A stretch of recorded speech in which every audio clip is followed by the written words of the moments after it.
When I was a kid, people used to tell me things they thought I wouldn't remember.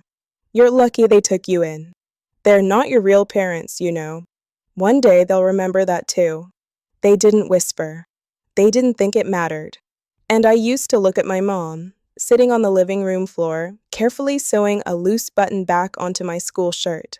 Or at my dad, standing in the doorway every evening, pretending to read the mail while actually just waiting to hear my key in the lock.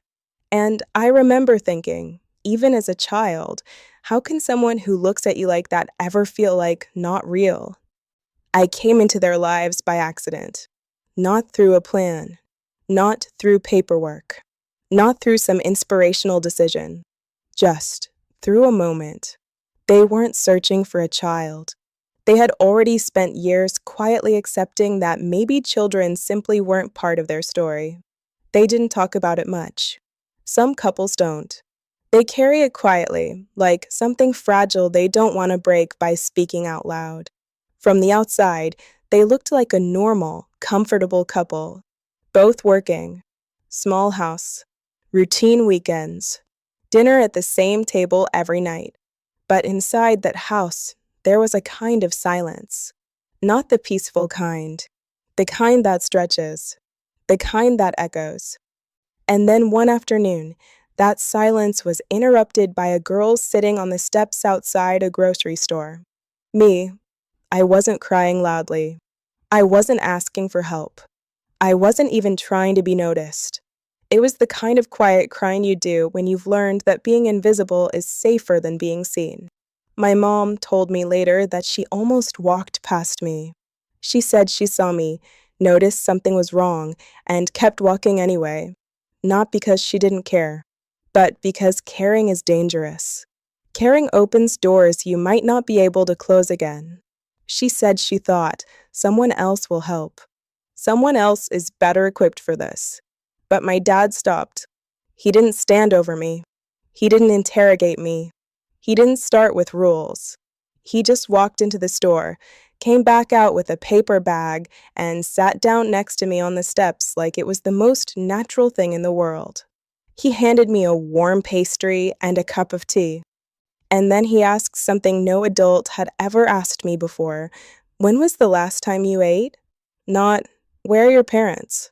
What did you do wrong? Why are you alone? Just that. When was the last time you ate? I didn't answer right away. I wasn't used to questions that didn't feel like traps. Eventually, I shrugged. He nodded, like that answer made sense. Like it didn't shock him. Like it didn't make me a problem to solve. That was the first time I remember feeling something unfamiliar around adults. Not fear, not suspicion, just calm. They didn't bring me home that day. That part matters. This wasn't a movie. No instant adoption. No emotional montage. They gave me food. They asked if I had somewhere safe to go. They listened to the answers I didn't really give. And then they left. But a few days later, I saw them again. Same store. Same time of day. This time my dad brought 2 coffees. He handed me one without asking. They didn't push. They didn't force. They just stayed nearby. Sometimes that's how trust starts. Not with grand gestures, but with consistency. After a while, my mom asked if I wanted to sit inside instead of outside on the cold steps. After a while, they asked if I wanted to come by their house for dinner sometime. After a while, they asked if I needed a place to stay for a few nights. I said yes to the food, yes to the warmth, yes to the couch. But inside, I kept everything packed up. I slept with my shoes on. I kept my backpack zipped. I didn't unpack my few things because I didn't believe this was real. I believed this was temporary kindness. And temporary kindness hurts more when it ends. I didn't trust them. Not at first. Not for a long time. I stayed quiet. I avoided eye contact. I tried not to take up space. Sometimes I was rude on purpose, distant on purpose, cold on purpose, because attachment feels dangerous when you've learned that nothing lasts. One night, after dinner, I finally said it out loud. "You're going to get tired of me," I said.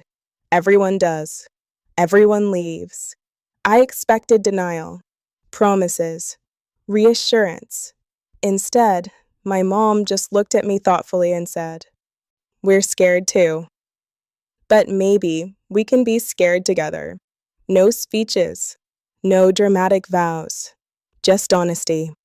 They never formally announced that they were going to adopt me. It didn't happen like a big event. It happened like a slow, quiet truth settling into place. One day, I realized I was arguing with my dad about homework. Not because I was afraid, but because I cared what he thought. One day, I realized I was asking my mom to braid my hair before school. Not because I had to, but because I wanted to. One day, I realized I knew where every mug in the kitchen belonged, where the spare blankets were, which floorboard creaked on the stairs. That's when I understood something. You don't move into a house all at once.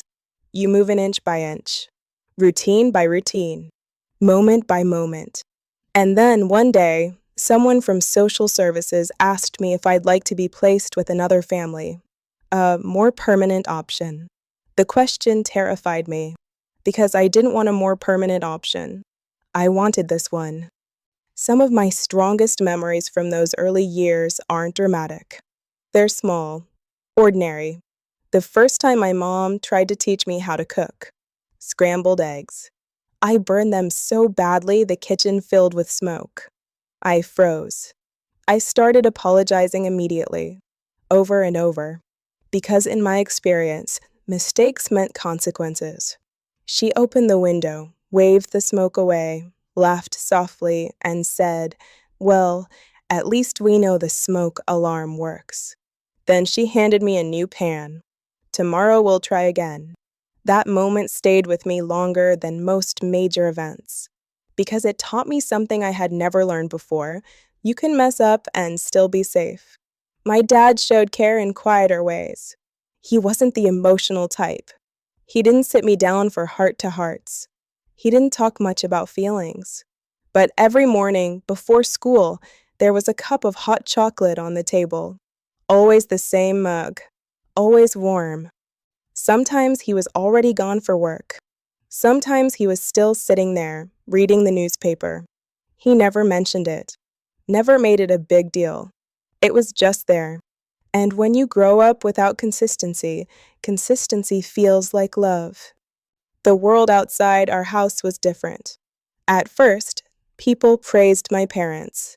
Neighbors said things like, "You're such good people." That's so inspiring. But praise can shift. After a while, the comments changed.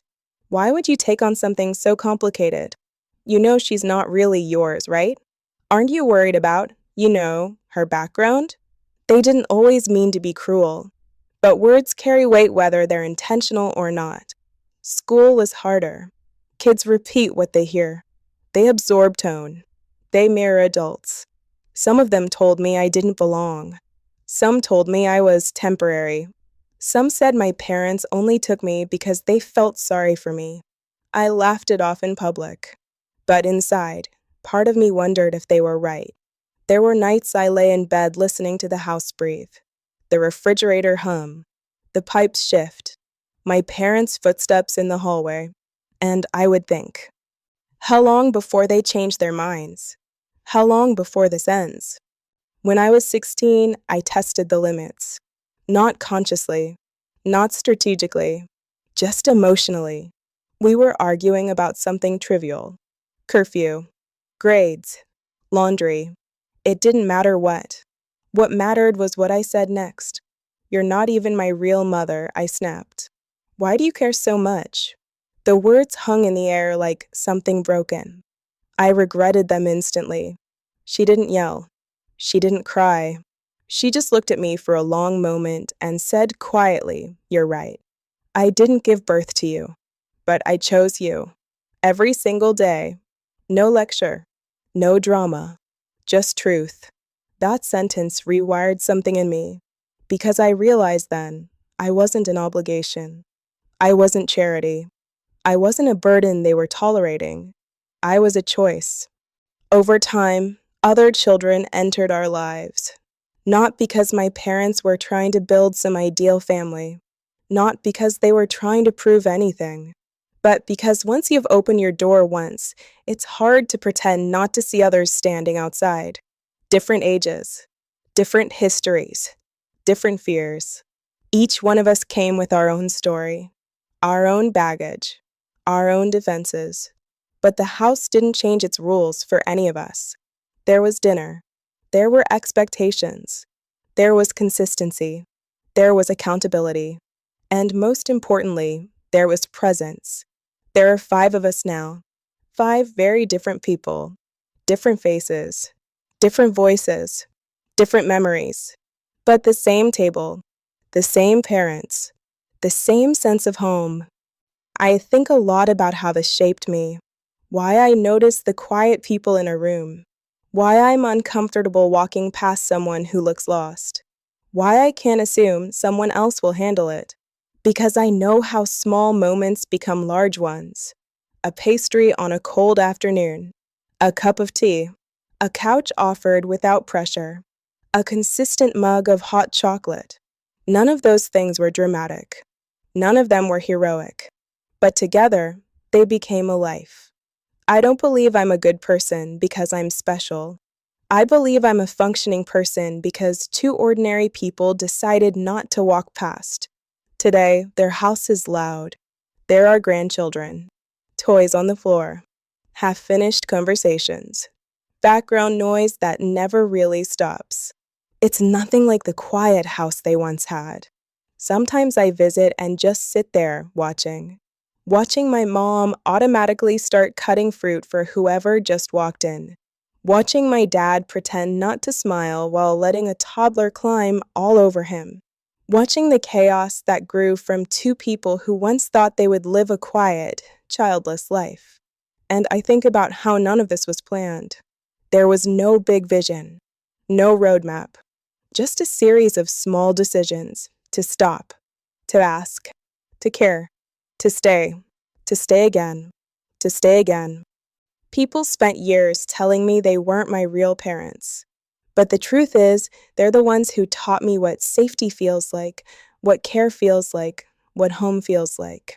Children are not responsible for where they're born.